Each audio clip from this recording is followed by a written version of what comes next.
환절기만 되면 두드러기가 올라오는데 도대체 원인을 모르겠다라고 하는 분들이 참 많으세요.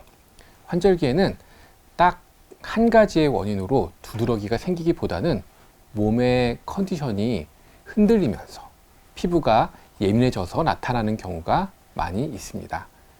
즉, 원인을 못 찾는 게 이상한 것이 아니라 여러 요인이 겹쳐져서 생기는 게 흔하다는 뜻이에요. 오늘은 어떤 패턴으로 나타나는지, 그리고 어떻게 대처하면 좋은지를 정리해 보겠습니다. 두드러기 검사를 해도 원인을 알 수 없다라고 하시는데, 이런 분들은 굉장히 흔합니다. 두드러기는 피부가 갑자기 부풀어 오르는 반응이라 원인이 한 번에 딱 잡히지 않는 경우들이 많습니다. 특히 환절기에는 기온 변화, 건조함, 수면 부족, 그리고 피로함, 피곤함, 감기 기운 같은 것들이 겹쳐지면서 몸이 예민해지기가 쉽고요. 그 예민함이 피부에 먼저 나타나는 형태가 원인 모를 두드러기라고 볼 수 있습니다. 대표적으로 이런 패턴이 많습니다. 첫 번째로 저녁이나 밤에 더 심해지는 패턴입니다. 하루 동안 피로가 쌓이고 체온이 올라가면 피부가 더 예민해질 수가 있습니다. 두 번째로 며칠 간격으로 올라왔다가 가라앉고 하는 패턴입니다. 하루 이틀 괜찮다가 또 갑자기 올라오고 또 며칠 지나면 나타나지 않고 이런 식이죠. 이것은 몸의 컨디션이 일정하지 않을 때 흔하게 볼 수가 있습니다. 세 번째로는 감기 기운이 있거나 몸살 뒤에 생기는 패턴입니다. 감기 뒤에 몸이 회복하는 동안 면역의 흐름이 흔들리면서 피부 반응이 커질 수가 있습니다. 네 번째로 피부가 건조해진 시기에 심해지는 패턴이 있는데요.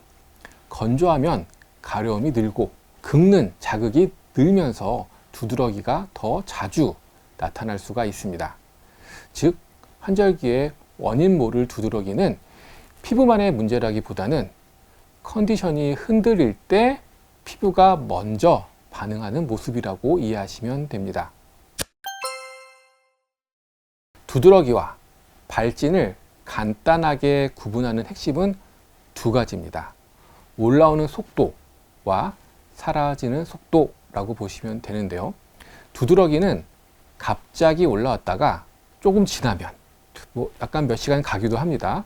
몇 시간 안에 다시 그 자리에는 없어지고 다른 새로운 위치에 나타나거나 아니면 전체적으로 없어졌다가 또 그게 나타났다가 이렇게 되는 경우들이 많습니다. 하지만 다른 피부염은 며칠씩 같은 자리에 계속 남아서 보여지는 경우들이 많습니다. 그래서 생겼다가 깨끗하게 사라졌다가 이런 것들이 반복되고 위치가 계속 옮겨 다니는 느낌이면 두드러기일 가능성이 높습니다. 집에서 바로 할 수 있는 대처는 4가지 정도로 말씀드려 보겠습니다. 열을 내려주기, 보습해주기, 마찰을 줄이기, 수면을 충분히 하기라고 할 수가 있습니다. 첫 번째는 열을 내려주는 것입니다. 뜨거운 환경을 피하시는 것이 좋습니다. 두드러기는 열이 올라갈수록 가려움이 심해질 수가 있습니다. 뜨거운 샤워나 사우나, 과한 난방은 피하는 게 좋습니다. 가능하면 좀 더 시원한 환경에서 피부를 진정시켜 주세요. 두 번째는 보습인데요. 보습을 충분히 해서 피부 장벽을 지켜주세요. 건조하면 더 가려워지고 피부가 더 예민해집니다. 샤워 후에 바로 보습해주고 하루에 한 번보다는 아침, 저녁 2번 또는 수시로 발라주시는 것이 좋습니다. 세 번째는 마찰 줄이기입니다. 긁지 않도록 환경을 먼저 만들어주세요. 거친 옷, 꽉 끼는 옷, 마찰이 많은 소재를 피하고 손톱을 짧게 정리해 주시는 것도 도움이 됩니다. 긁는 횟수가 줄면 악순환이 끊기게 됩니다. 네 번째는 수면인데요. 잠으로 회복 시간을 꼭 확보해 주세요. 잠이 부족해지면 몸이 더 예민해지고 두드러기가 더 잘 올라올 수가 있습니다. 가능하면 늦게 자는 날이 연속되지 않도록 해주세요. 이렇게 네 가지는 증상이 반복되는 분들에게 생각보다 큰 차이를 만들어 줄 것입니다. 두드러기는 올라왔다가 금방 가라앉기도 합니다. 그래서 조금 더 지켜봐도 되지 않나? 고민하는 분들이 많습니다. 반대로 이런 증상이 있으면 기다리지 말고 바로 확인해야 한다는 기준을 말씀드려 볼까 합니다. 그런 고민을 하실 때에는 기다려도 되는 경우와 바로 확인해야 되는 경우를 나눠서 보시면 됩니다. 그 중에서 아래 증상은 기다리지 말고 바로 의료기관에 가서 확인이 필요한 경우입니다. 첫 번째로는 입술이나 눈 주변이 많이 부어오르는 경우인데요. 얼굴 쪽 붓기는 반응이 커지고 있다는 신호일 수가 있습니다. 두 번째로는 목이 답답해지거나 숨쉬기가 불편한 경우입니다. 이건 피부 증상보다 더 중요한 상황일 수가 있어서 바로 확인하셔야 됩니다. 세 번째로는 어지럽고 식은땀이 나고 기운이 확 빠지는 그런 경우인데요. 몸 전체의 반응이 같이 오는 신호일 수가 있습니다. 네 번째로 전신 붓기가 심한 경우입니다. 붓는 범위가 매우 넓고 빠르게 진행되면 단순 두드러기로만 보기는 어렵습니다. 그리고 다섯 번째로는 두드러기가 6주 이상 계속 반복되는 경우입니다.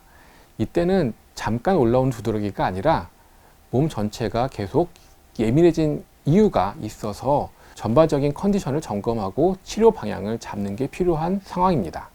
정리하면 잠깐 올라왔다가 가라앉는 경우도 많지만 방금 말씀드린 그런 경우가 있으면 지켜보지 마시고 바로 의료기관 가서 확인하시는 것이 안전합니다. 한의학에서는 두드러기를 단순히 피부만의 문제로 보지 않고 몸의 균형이 흔들릴 때 피부로 나타난다는 신호로 봅니다. 환절기에는 열이 쉽게 올라오거나 건조함이 심해지거나 소화기가 흔들리거나 수면이 깨지는 것들이 같이 오게 됩니다. 그래서 치료도 피부 증상만 누르는 게 아니라 몸이 덜 예민해질 수 있도록 생활 리듬을 안정시켜 주는 쪽으로 접근을 해야 합니다. 정리하면 환절기의 원인 모를 두드러기는 원인을 하나로 못 찾는 게 이상한 것은 아닙니다. 여러 가지 계절적인 변화, 환경적인 변화로 내 몸의 컨디션이 흔들릴 때 피부가 먼저 반응해서 생길 수가 있는 것입니다. 이럴 때의 패턴은 밤에 심해지는 패턴이 반복되거나 감기 뒤에 올라오는 패턴이 많다라고 생각을 하시면 되고요. 이런 두드러기의 관리의 핵심은 복잡하지 않습니다. 뜨거운 환경을 피해주고 보습을 잘 해주고 피부 마찰을 줄여주시고 잠을 충분히 주무셔 주시는 것, 이런 기본만 지켜도 두드러기가 흔들리는 폭이 줄어들고 좀 더 편하게 생활을 하실 수가 있습니다.